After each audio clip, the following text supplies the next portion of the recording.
Shalom Bapak Ibu dan Saudara-saudara, bagaimana kabar kita sekalian? Saya berharap bahwa kita semua dalam keadaan yang baik, tetap menjadi orang-orang yang selalu berharap kepada Tuhan. Senang sekali rasanya karena hari ini kita bisa bertemu kembali dalam Sapaan Gembala. Bapak Ibu dan Saudara-saudara, saya ingat salah satu pengalaman masa kecil yang tidak bisa saya lupakan adalah kalau menginap di rumah kakek dan nenek atau yang kami panggil mbah. Kenapa itu menjadi satu momen yang menyenangkan? Karena setiap kali kami menginap di rumah mbah, pada waktu kami akan tidur, maka Mbah Putri atau nenek saya selalu bercerita kepada kami. Cerita tentang andi-andi lumut, cerita tentang buto ijo, cerita-cerita rakyat yang lainnya. Dan buat kami cerita yang disampaikan itu begitu menarik. Ada perasaan ingin tahu dan apalagi cerita yang lainnya. Nah, Bapak Ibu dan Saudara, sadarkah kita bahwa ternyata bercerita atau menceritakan sebuah pengalaman hidup bersama dengan Tuhan itu juga bisa menjadi sebuah kisah atau kesaksian hidup yang menarik. Saya yakin bahwa mereka yang mendengarkan cerita kita yang merupakan kesaksian pengalaman hidup kita bersama dengan Tuhan pasti mendapatkan berkat. Tetapi Bapak Ibu Saudara, tidak semua orang atau belum semua orang termasuk mungkin kita menyadari betapa pentingnya buat kita untuk menceritakan tentang pengalaman hidup kita bersama dengan Kristus. Bahkan menceritakan tentang Kristus itu sendiri di dalam kehidupan kita bagi orang lain.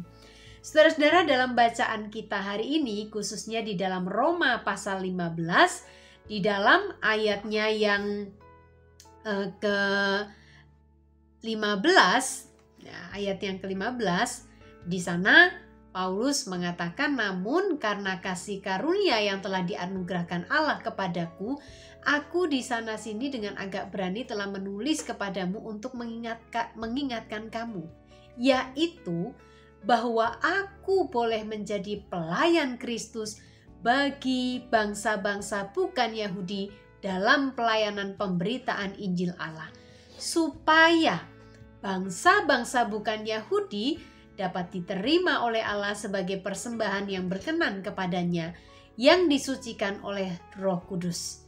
Ayat yang ke-18, sebab aku tidak akan berani berkata-kata tentang sesuatu yang lain, kecuali tentang apa yang telah dikerjakan Kristus olehku, yaitu untuk memimpin bangsa-bangsa lain kepada ketaatan oleh perkataan dan perbuatan. Saudara, dalam bagian ini Paulus mengatakan betapa Paulus adalah seorang pelayan Kristus Yesus, bukan hanya bagi bangsa-bangsa Yahudi, tapi juga bagi bangsa-bangsa bukan Yahudi. Supaya apa? Supaya dikatakan mereka itu dapat diterima oleh Allah sebagai persembahan yang berkenan kepadanya. Atau dengan kata lain, supaya mereka pun tahu tentang siapa Yesus Kristus. Dan menariknya saudara, di dalam ayat yang ke-18 tadi Paulus mengatakan, aku ini tidak akan berani berkata-kata tentang yang lain, kecuali tentang apa yang telah dikerjakan Kristus olehku, yaitu untuk memimpin bangsa-bangsa lain dan seterusnya. Artinya apa saudara? Paulus menyadari bahwa perjumpaannya dengan Kristus adalah perjumpaan yang begitu mengubahkan kehidupan seorang Paulus. Karena itulah Paulus juga harus menceritakan tentang siapa Yesus yang menjumpainya di dalam hidupnya. Siapa Yesus yang mengubah hidup seorang Paulus yang dulu adalah Saulus penganiaya orang-orang percaya, tetapi sekarang yang memberikan dirinya sepenuhnya untuk melayani Tuhan, memberitakan tentang Kristus kemana saja dan di mana saja. Dan saudara, Paulus begitu bangga menceritakan betapa ajaib dan betapa hebatnya karya-karya yang telah dilakukan Kristus di dalam kehidupannya. Dan saudara, tentu saja melalui pelayanan Paulus, bahkan juga melalui kesaksiannya tentang Kristus, banyak orang terberkati. Dan di dalam anugerah Tuhan, mereka pun percaya dan menerima Kristus. Bapak, Ibu, dan Saudara, bagaimana dengan kehidupan kita? Apakah kita juga mau menjadi seperti Paulus? Kita sebagai orang-orang yang telah menerima anugerah daripada Tuhan, menerima kemurahan dan kebaikan Tuhan dalam hidup kita. Apakah kita cuma cukup berhenti, yang penting saya menikmatinya, sudah selesai? Ataukah sebaliknya? Kita tergugah untuk menceritakan itu kepada siapa saja. Mungkin kepada anak kita, kepada cucu kita, kepada sahabat kita, rekan kita. Saudara, percayalah, sesederhana apapun cerita kita tentang Kristus, pasti ada berkat yang Tuhan sediakan bagi setiap mereka yang mendengarnya. Terlebih bagi saudara yang menceritakannya.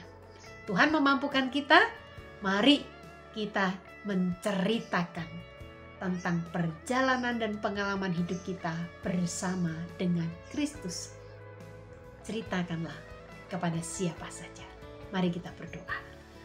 Tuhan, terima kasih karena Tuhan berjalan bersama kami dalam kehidupan ini. Kami percaya bahwa setiap pengalaman hidup yang Tuhan beri begitu berharga. Tuhan, tolong kami supaya kami juga bisa membagikannya kepada orang lain, juga kepada keluarga kami sendiri. Dan kami percaya bahwa cerita yang sederhana sekalipun boleh memberkati mereka. Di dalam nama Tuhan kami Yesus Kristus, kami berdoa. Amin.